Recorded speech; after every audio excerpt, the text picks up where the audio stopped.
Deu a lógica, meus amigos? E quando eu digo dar a lógica sobre o Barcelona vencer o Dortmund, não é nem só por isso. É pelo Barcelona golear. Sinceramente, o que eu esperava era isso. E quando eu falei aqui no canal que o Barcelona só teria dificuldade na semifinal em diante, alguns me pediram até para ter calma. Mas, cara, contra Benfica e Dortmund, o Barcelona iria passear. E está passeando. E isso não é uma crítica, nem de longe. É pelo nível de futebol que o Barcelona apresenta. O time está jogando o melhor futebol da Europa até aqui. Em alguns momentos esse páreo ficou dividido com o Liverpool, que sim, vinha muito bem. E agora na reta final decaiu e foi até eliminado pelo Paris Saint-Germain.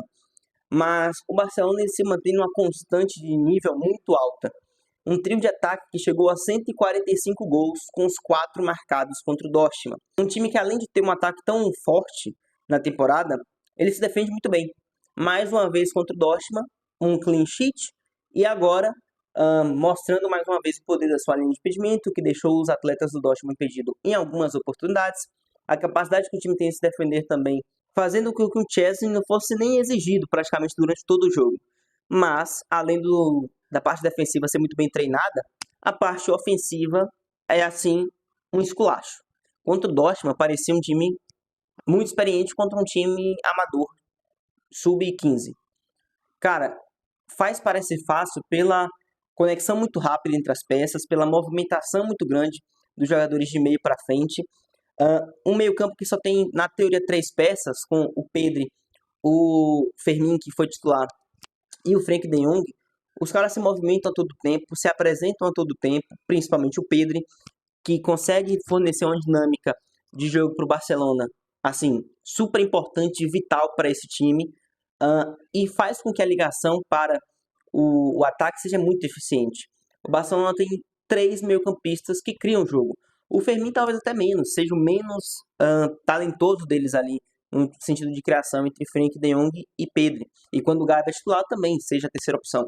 Mas que dá muita dinâmica em questão de intensidade, em questão de se apresentar para receber jogo e consegue conectar as peças também. O Pedro é o grande maestro, mas os dois ao lado dele conseguem criar jogo, conseguem principalmente fazer a transição do meio para frente e também no momento defensivo voltar para recompor muito bem. O time é muito compacto, o time se encontra muito fácil, se conecta mais facilmente ainda. E de quebra, quando eles chegam à linha de ataque, eles encontram o melhor trio de ataque da Europa no momento. Rafinha, Lewandowski e o Lamine Yamal. Os caras, cada um deles, os 3, passaram de 30 participações em gol na temporada. O Rafinha chegou a 50 gols e assistências. 28 gols, 22 assistências, assim, em números, é o principal favorito para a bola de ouro. Eu já falei aqui algumas vezes que acho bem possível que essa bola de ouro não vá para o Rafinha ainda assim, dependendo de alguns cenários.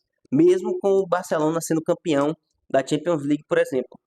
Mas isso não deixa de mostrar uma temporada surreal do brasileiro Rafinha com a camisa do Barcelona em 2024 e 2025.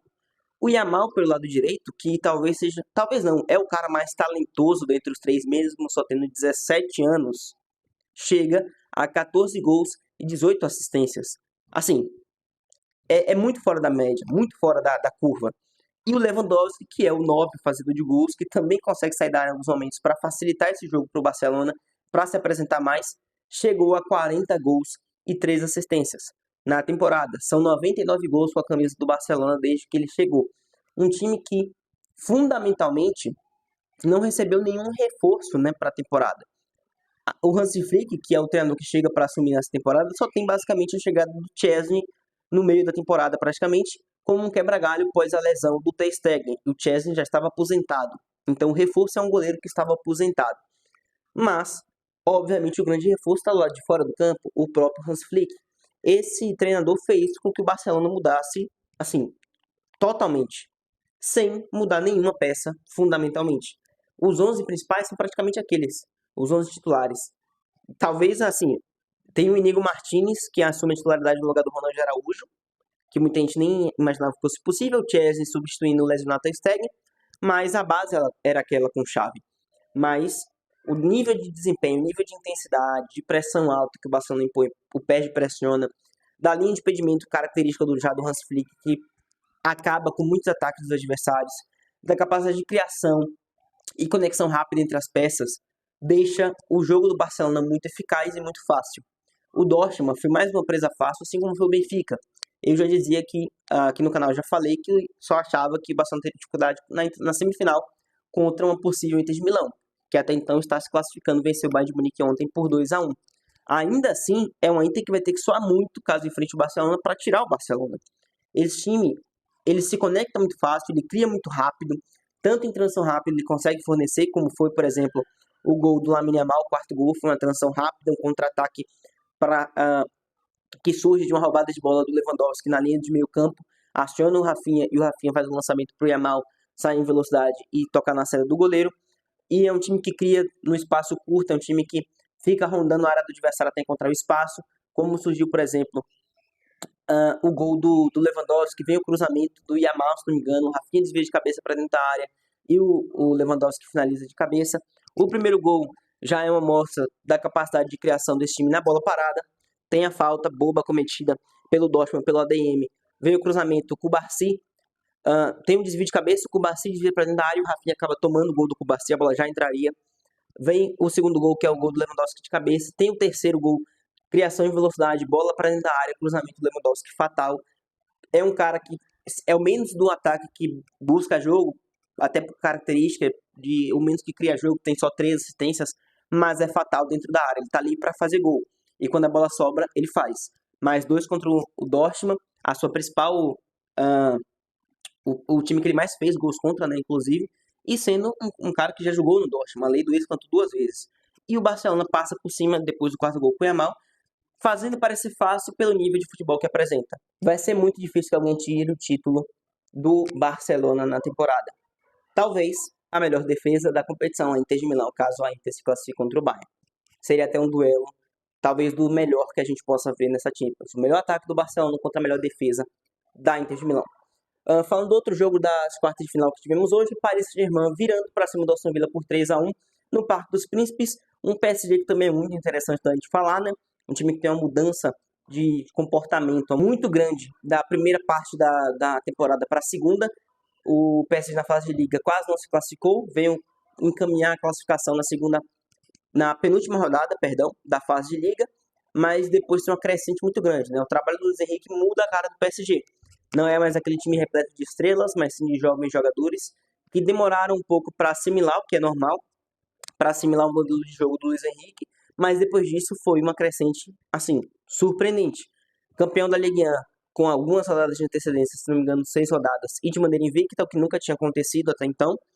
E na Champions, crescendo muito bem, tirando um dos que era dos grandes favoritos, o Liverpool, talvez o maior favorito naquele momento, a Liga dos Campeões, e o PSG elimina o Liverpool jogando bem melhor que o Liverpool, vem para enfrentar um outro inglês, e na primeira partida sofre 1-0 com o gol do Morgan Rodgers, mas já era um momento que o PSG era melhor. O primeiro tempo foi do Paris Saint-Germain, assim como o segundo, já tinha mais posse, e era uma posse que não era nem de longe ineficaz, já tinha 6 tentativas ao gol contra apenas uma do Aston Villa, era um time que dominava e que parava nas defesas, intervenções do Martinez.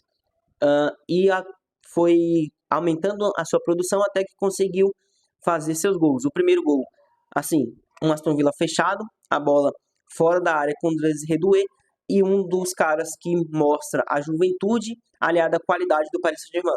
19 anos do ponto esquerda francês, que puxa para dentro, vem a perna direita com confiança e acha um gol absurdo. Uma finalização muito bonita, tira completamente qualquer chance do Martinez, que fica só olhando, e faz um golaço. E que não pararia por aí, né? No segundo tempo, o Kvaratskhelia vem para cima em velocidade, puxando a defesa para trás.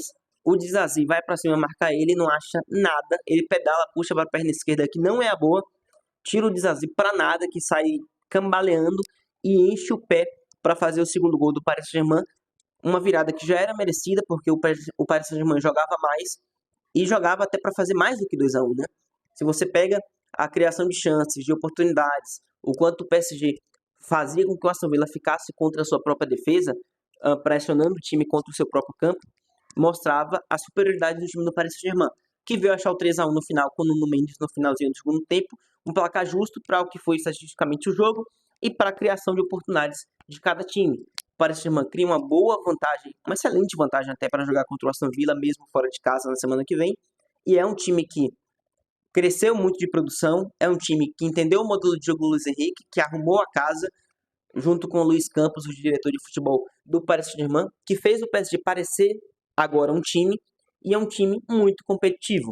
Esse time deve passar do Aston Villa, enfrenta quem vem de Arsenal e Real Madrid, possivelmente o Arsenal, né? E tem capacidade de tirar qualquer um dos dois que vier. Tem capacidade e tem futebol para chegar à final da Champions e enfrentar por lá o que eu diria que fosse ou a Inter de Milão ou o Barcelona. Aguardemos, mas o Paris Saint-Germain pode fazer com esse time do Luiz Henrique, repleto de jovens, que é um time para anos, já pode fazer a melhor campanha do time na história da Champions, igualando a final, que foi com o Neymar e com o Mbappé e tudo mais. Aguardemos. Deixa aí o seu comentário sobre o que é que você achou dos jogos de hoje, quem você acha que se classifica. Aston Villa e Barcelona confirmam o favoritismo após a vantagem. E o que é que você espera das semifinais? Já é para você comentar também. Valeu, tamo junto, até o próximo. Tchau.